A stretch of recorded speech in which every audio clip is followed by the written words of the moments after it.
ሪካርዶ ተባሃለ ውልቀ ሰብ ውልዱ ምስ ነርቢ ተተሓሓዘ ምኽንያት ሕሙም ስለ ዝነበረ ብልዑል ናይ ገንዘብ ወፃእ ዋላ እኳ እንተሐከሞ ክሓውግ ግን ኣይከኣለን።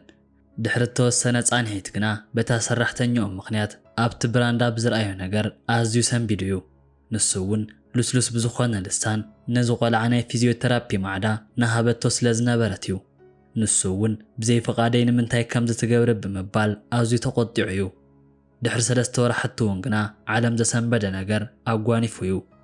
እሞዳ ቀዲመ ሰላምታይ እናቕረብኩ ላይክን ሸርን ብምባል ድማ ናብ ኩሉ ንክባጻሕ ደገፍኩም ኣይፈለየ ንክብል ፈቱ ናብቲ መደብ ክወስደኩም። እዚ ወዲ 5 ዓመት ዳንኤል ዝኹሉ ዓመት ኣብ ሓዘን ኮይኑ ክሕልፎ ተገዲዱ እዩ። ኣብ ሓደ መዓልቲ ግና ወላዲ ብኡ ሪካርዶ ናይ ወዱ ሰሓቕ ካብ ደገ እንትሰምዕ ተገሪሙ ጠጠው ኢሉ ክሪኦ ጀሚሩ እዩ። ካብ ቁልዕነቱ ትሒዙ ከምዚ ዝነበረ እዚ ቆልዓ ብዙሕ ገንዘብ ወፃኢ ገይሩ ከሐክሞ ዋላ እኳ እንተገበሮ ብዙሓት ደውካትር ግና ኣይከውንን ዝብል መልሲ ሂቦም እዮም።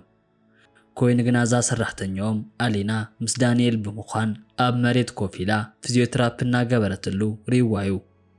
ዳንኤል እውን ዝበለቶ ክሰምዕ ጀሚሩ እዩ። ብዙሕ ናይ ሓቦ ቃላት ክትዛረቦ ዝሰምዐ ኣቦ ሪካርዶ ግና ብዘይ ፍቓድ ሓኪም ከምዚ ምግባራ ኣዝዩ ኣቆጢዕዎ እዩ። በዓል ቤቱ ሶፊያ ግና ናቡ ብምምጻእ ወድና ጽቡቕ ለውጢ እናርአየ እዩ ኣይመስለካን ክትብል ተሓቶ። ቀፂሉ ድማ ኤሊና ናብ መደቀስ ዓራቱ ብምውሳድ ጽባሕ ድማ ካብዚ ዝበለጸ ክንሰርሕ ኢና ክትብሎ ይሰምዑ እሞ እዚ ኩነታት ዘይተዋሕጠሉ ሪካርዶ ግና ብዛዕባ እዚ ነገር ክሓስብ ብምሕዳር ንጎሆ ወፂኡ ናብ ናይ ወዱ መደቀስ እንትኸይድ ተመሳሳሊ ነገር ክርኢ ኪሉ እዩ። ብድሕሪኡ ድማ ነዛ ሰራሕተኛ ከዘራርባ ብምሕሳብ ናብቲ ክሽነ ይኸይድ እሞ ገጹ ጽውግ ኣቢሉ ድማ ትማሊ ትገብሮ ዝነበረት ክሓታ ይጅምር። ኤሌና እውን ኣዝያ ሰንቢዳ የቕሬታ ሓላፊ ኣነ ከምኡ ይሓሰብኩን ዳንኤል ከምዚሉ ምስ ረኣኸዎ ክሕግዞ ብምሕሳብ እዩ ነይሩ ክትብል ትዛረቦ። ኣስዒቡ እውን እቶም ቴክኒካት ካበይ ከም ዘምጽኣቶም እንትሓታ ተማሂራ ከም ዝኾነት ትገልጸሉ። ኤሌና ንነዊሕ ግዜ ኣብ ስቕታ ተዋሒጣ ትጸንሕ እሞ እቲ ንእሽተይ ሓዋ ከምዚሉ ከም እተወልደን ቤተሰባ እውን ናይ ገንዘብ ሕፅረት ስለ ዝነበሮም ን12 ዓመታት ዝኣክል ኣነ ከሕብሕቦ ጸኒሐ እየ። ብኦንላይን እናተማሃርኩ ድማ ፊዚዮቴራፒ ከጽንዕ ጀሚረ እየ። ደኳትር ከም ዘይለዓል ዋላ እኳ እንተተዛረቡ ኣብዚ ሕጂ ግና ምናስ ሓወይ ኩዕሶ እናተፃወተ እዩ ዝርከብ ኢላ ምስ ተዛረበቶ ሪካርዶ ንእሽተይ ክሃድእ ኪሉ እዩ። ብዘይ ፍቓድ ንሱ ከምዚ ምግባራ ግና ልክዕ ከም ዘይኮነ እናገለጸላ እንከሎ ዳንኤል ናብዚ ክሽነ ብምምጻእ ብጽቡቕ ፍሽኽታ ኣቦይ መጺኻ ዲኻ ብምባል ንኤሌና ትማሊ ዝመሃርክኒ ንኣቦይ ከሪኦ ዶ ክብል ሓታ። በዚ ተገረመ ሪካርዶ እውን ኣፉ ሒዙ ተሚሉ እዩ ነይሩ። ኣስዒባ ድማ ኤሌና ብዙሕ ገንዘብ ዝደልዩ ደኳትር ዘይኮኑስ ትብዓቱ ዝኣምን ሰብ ጥራይ ዝደሊ ክትብል ትዛረቦ። ንሱ እውን እቶም ዓበይቲ ደኳትር ዘይፈጸምዎ ንሳ ከመይ ኢላ ትገብሮ ዝብል ዓበ ሓሳብ ኮይኑዎ እዩ። መዓልቲ ሙሉእ ኣብቲ ናይ ክሽነ ስራሕ ውዒላ እውን ብድሕሪኡ ናብ ዝተወሰኸ ስራሕ ከመይ ክትኣቱ ኪኢላ ብምባል ብውሽጡ ክሓስብ ጀሚሩ እዩ። ብምቕጻል ድማ ብሕቡእ ተወሳኺ ናይ ሲሲ ካሜራ ብምግጣም ክከታተላ ይጅምር። ኤሌና እውን ኩል ግዜ እናረኸበቶ ክተምህሮን ቀዳመ ሰንበት ከይተረፈ ኣብ ግዜ ዕረፍታ ክትሕግዞ ስለ ዝረኣየ ኣዝዩ ክግረም ገይርዎ እዩ። ኣስዒቡ እውን ሪካርዶ ኤሌና ድሕሪ ዝተግባር ናበይ ከም እትኸይድ ንምርኣይ ይውስን እሞ ካብ ገዛ ክትወፅእ እንኮላ ክስዕባ ይጅምር። ንሳ እውን ድሕሪ ምውፅኣ ናብ ኣውቶቡስ ብምስፋር ናብ ሓደ ንእሽተይ ሰፈር ትበጽሕ። ብድሕሪኡ እውን ናብ ሓደ ንእሽተይ ገዛ ብምእታው ምስ ሓደ ወዲ 15 ዓመት ዝኣክል ጎረምሳ ትወፅእ። እዚ ቆልዓ እውን እግሩ ብዙሕ ጥዕና ዋላ እኳ ተዘይነበሮ ርእሰ እምነት ገይሩ ክጓዓዝ ግና ጸኒሑ እዩ።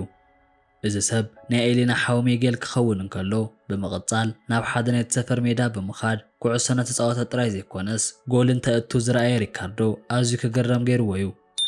ሃንደበት ንሪካርዶ ምስ ረኣየቶ እውን ኤሌና እንታይ ክገብር ከም ዝመፀ ክትሓቶ ኪኢላ እያ። ብሓቂ ዝበልክን ኩሉ ሓቂ ይመስለንን ነይሩ። ካብ ወደይ እውን ብዘይገለ ዕረፍቲ ከምዚ ምፅዓርኪ እንታይ ደሊኺ ከም ዝነበርኪ ይፈልጥ ኣይነበርኩን። ስለዚ ድማ ብሓደ ሻዕ ከኣምነኪ ይከኣልኩን ኢሉ ይምልሰላ።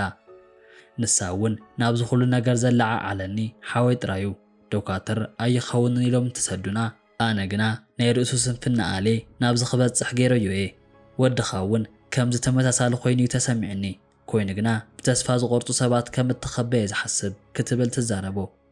ንሱ ድማ ስዒቡ ብገዛ ወደይና ወቀስ ክንዲኽ ክብል ይሓታሞ ንሳውን ዳንኤል ክንቀሳቀስ ከም ዝኽእል ዝኣምን ሰብ ጥራይ ዘድልዮ ብምባል መሊሳትሉያ ብድሕሪኡ እውን ሚጌል ናብኣቶም እናጎየ ብምምጻእ እዚ ሰብ መን እዩ ክብል ሓታ ንሳ ድማ ሓላፊ ሪካርዶ ኢሊንግተን ይበሃል ሰላም በሎ ክትብል ትዛረቦ ብትሕትና ሰላምታ ምስ ተለዋወጡ ድማ ብኤሌና ኣዝዩ ክገረም ኪሉ እዩ ናይዚ ሓዋርእሰ እምነት እውን ኣብ ወዱ ክትደግሞ ከም እትኽእል ክሓስብ ጸኒሑ እዩ ብምቕጻል እውን ኣብቲ ምሸት ከባቢ ሓንቲ ንእሽተይ ቦርሳ ሒዛ ክትወፅእ ይዕዘባ እሞ ናበይ ከም ትኸይድ ንምፍላጥ እውን ክስዕባ ይጀምር ንሳ ድማ ናብ ኤሲሌ ፔድሮ እተባሃለ ናይ ጥዕና ማእከል ክትኣቱ ክርያ ኪሉ እዩ በቲ መስኮት ኮይኑ ትገብሮም ነገራት ክዕዘብ እንከሎ እውን ልክዕ ከም ዳንኤል ዓይነት ቆልዑት ከቢቦም እናሰዓምዋን ካብቲ ቦርሳ እውን ካብ ናውቲ ተሰርሑ ናይ ፊዚዮቴራፒ ኣቑሑ ተጠቂማ ነዚ ጸቢብ ገዛ ናብ መሓብሓበ ቆልዑ ከም ዝለወጠቶ ክዕዘብ ኪሉ እዩ ኤሌና ካልእ ትርፊ ሰዓታ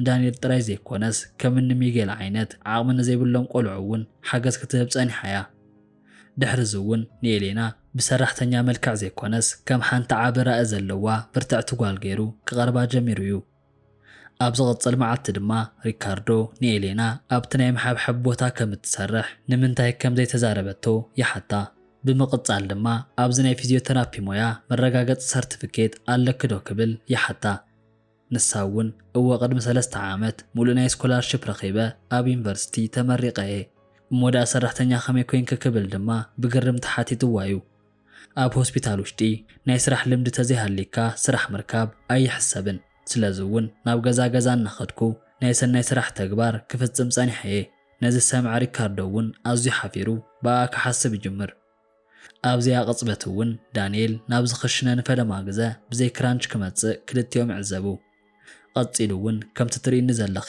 ንብሕተይ ክንቀሳቐስ ጀሚረ ብምባል ንኤሌና ክሓቕፋ ይዕዘብ እዚ ተግባር እውን ንፈለማ ግዜ ብእግሩ ጠጦ ክብል ዝኽኣለሉ ክኸውን እንከሎ ናይ ብዙሕ ወራሕቲ ጻዕሪ ከም ዝኾነ እውን ዝፍለጥ ነገር እዩ ኤሌና እውን ተባዕ ቆልዓ ኢኻ ብኡ ምኽንያት ድማ ተዓዊትካ ኣለኻ ክትብል ኣብ ግንባሩ ትስዕሞ እሞ ቀጺሉ እውን ናብ ኣቦኡ ብምዛር ትርእየኒ ዶለኻ ንብሕተይ ዝኸይድ ዘለኹ ክብል ይዛረቦ ንሱ እውን ንፉዕ ዝወደይ ብምባል ሓቂፉ ናብ ኤሌና እናረኣየ በኣኽ ስለዝያመንኩ ኣዝየ ዝሓዝን ስለዚ ድማ ሕጂ ክኽሕሰክ ድልውየ ብምባል ፍትወቱ ይገልጸላ ብድሕሪኡ እውን ማሃያኣ ብ5 ዕጽፊ ወሲኹ ኣብቲ ናይ ሰናይ ተግባር ትሰርሓሉ ትካል ድማ ብዙሕ ሃብቲ ክልግስ ዓብ እጃም ገይሩ እዩ ኣብዚ ሕጂ እውን ዘመናዊ ዝኾነ ክሊኒክ ናብ ምዃን በቂዑ እዩ ንፈለማ ግዜ ኣቦን ወድና ሰሓቑን ትጻወቱ እቲ ሓቃዊ ሓጎስ ረኺቦም እዮም ናይ ዳንኤል ኣደ ሶፊያ ድማ ምስ ኤሌና መሓዙት ብምዃን ሓቢረን ክሰርሓ ጀሚረን እየን ዳንኤል እውን ካብዚ ሓሊፉ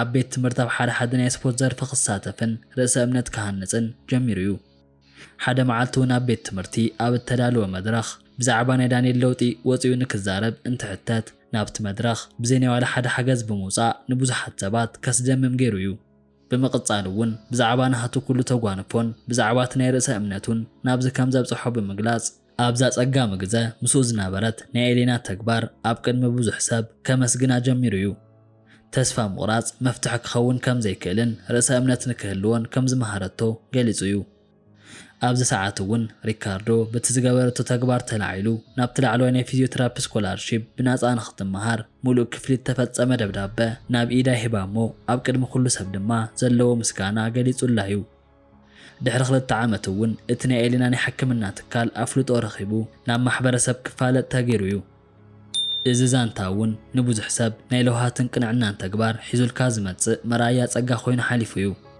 እሙዳ ንስኹም እውን ኣብዚ መሕዘን መሐጎስን ታሪኽ ንተሰማዕኩም ርእቶ ኣብ ናይ ኮመንት ቦታ ክድፍለይ ናብ ኩሉ ንክባጻሕ ድማ ላይክን ሸርን ምባል ኣይትረስዑ ክብል ፈቱ